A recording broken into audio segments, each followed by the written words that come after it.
Saludos queridos hermanos, estamos compartiendo la palabra. Hoy es martes de esta quinta semana de la Pascua, en donde se continúa este itinerario, este recorrido, este camino que vamos realizando, que vamos haciendo, tomado siempre de la mano del Señor, de la mano de su palabra que se abre ante nosotros como el sepulcro. Estamos en la Pascua y siempre es bueno tener en la mente esa imagen del sepulcro. ¿Sabes qué? Un dato interesante. El ambón es este mueble que están en nuestras iglesias, en donde se leen las lecturas bíblicas, la palabra de Dios. Entonces este mueble intenta simbolizar dos cosas. Por un lado es una mesa, intenta hacer esa mesa en donde se parte el pan de la palabra de Dios, así como hay otra mesa en donde se parte el pan de la Eucaristía. El ambón también tiene otra simbología muy hermosa que intenta, por eso algunos lugares sobre todo los hacen en piedra, aunque también se puede hacer en madera o en otro material, pero intenta hacer una piedra que ha sido abierta, que se abre. Eso es un espacio abierto. Entonces desde esa piedra se da un anuncio de la resurrección. Intenta hacer imagen del sepulcro abierto, y desde ese sepulcro abierto se recibe un anuncio: no está aquí, ha resucitado. Así que siempre esta palabra, ese contemplar y escuchar la palabra de Dios, nos lleva a afianzar nuestra fe en la resurrección del Señor, a reconocer que aunque estemos en el 2020, en unas circunstancias dolorosas quizás o difíciles, o para algunos también beneficiosas o buenas también, aquí en este tiempo que estamos viviendo le ha servido para bien. En el contexto en el que estamos hoy, a tantos siglos y siglos del evento de la resurrección, todavía hoy, mediante la escucha y la fe en esta palabra de Dios, podemos decir: Él sigue vivo, Él ha resucitado. Y esto me lo anuncia, me lo afirma la palabra de Dios. Era lo que iban anunciando Pablo y Bernabé por todas las ciudades y lugares en los que iban visitando. Hoy estamos en los Hechos de los Apóstoles 14, 19 al 28, en donde se concluye este primer viaje misionero de Bernabé y Pablo, en donde terminan ese recorrido, como dijimos ayer, a través de persecuciones, anuncios de la palabra, traslados de un lugar a otro. Precisamente hoy comienza esa lectura con una situación bastante desgarradora, pudiéramos decir, en donde llegaron unos judíos de Antioquía y de Iconio, se ganaron a la gente, apedrearon a Pablo, los arrastraron fuera de la ciudad y los dejaron medio muertos. Esta es la escena. Esto es como si estuviéramos siguiendo una serie de estas que se ven en Netflix, que cuando hoy... Y así empezó el episodio de hoy, en donde apareció Pablo medio muerto a las afueras de la ciudad. Pasó un día entero a las afueras de la ciudad, dice, y al día siguiente salió con Bernabé para otro lugar, Derbe, y se puso a predicar el evangelio. Y allí ganó bastantes discípulos, y los animó y los exhortó a que perseveraran en la fe, y luego entonces les hablaba de su propia experiencia. Esto es lo que decíamos, la evangelización, según se ve en este libro de los Hechos de los Apóstoles. La evangelización no es que yo voy a vender un producto y yo voy a ofrecerle a las personas todos los beneficios que tiene este producto y cuánto provecho le puedes sacar para tu vida. No, la evangelización en los Hechos de los Apóstoles, esta evangelización de Pablo, es precisamente un testimoniar mi propia experiencia de Jesucristo. Es como en mi propia vida yo puedo experimentar que el Señor sigue vivo, fuerte, que el Señor sigue manifestándose y obrando en el mundo. Es lo que dice Pablo. Dice, les exhortaba diciéndole, hay que pasar mucho. Dice, hay que pasar mucho para entrar en el reino de Dios. Esto fue la palabra de exhortación que resume el libro de los Hechos de los Apóstoles en esa predicación de San Pablo. Y esto es también algo que tú y yo deberíamos ir practicando. El evangelizar no es otra cosa que anunciar la experiencia de Dios que yo he tenido en mi corazón. Y por decir corazón, por usar una palabra linda, ¿verdad? Que yo he tenido en mi vida entera. Corazón refleja o representa lo que es toda mi vida. Entonces, esto es lo que anunciaban ellos. Esta era la evangelización. Esto es un verdadero misionero.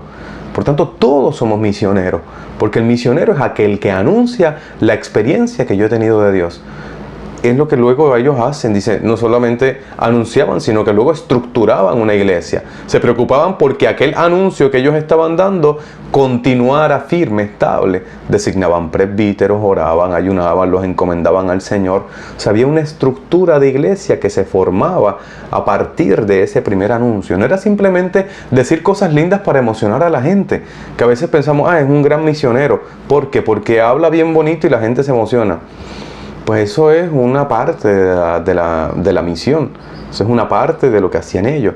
Luego eso que yo anuncio, cómo se va a establecer, cómo se va a desarrollar, cómo va a continuar. Es lo que hacía San Pablo. Designaban presbíteros, oraban, ayudaban, los encomendaban al Señor y luego se le daba un seguimiento. Aquí tenemos el regreso de ellos a su iglesia, a la iglesia que los había enviado.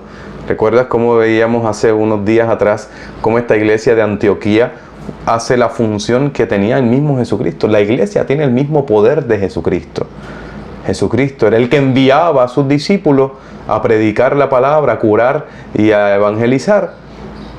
Y luego entonces vemos cómo la iglesia es aquella que envía a sus discípulos a lo mismo, con la misma fuerza, con la misma gracia, porque dice cómo los habían enviado con la gracia de Dios.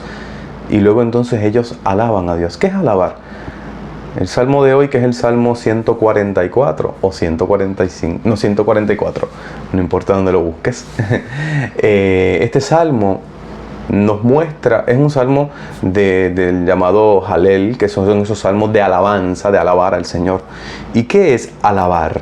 Alabar es proclamar las maravillas que Dios ha hecho. Alabar es anunciar, es un cántico, es un gloriarme, es un alegrarme por todo lo que Dios ha hecho.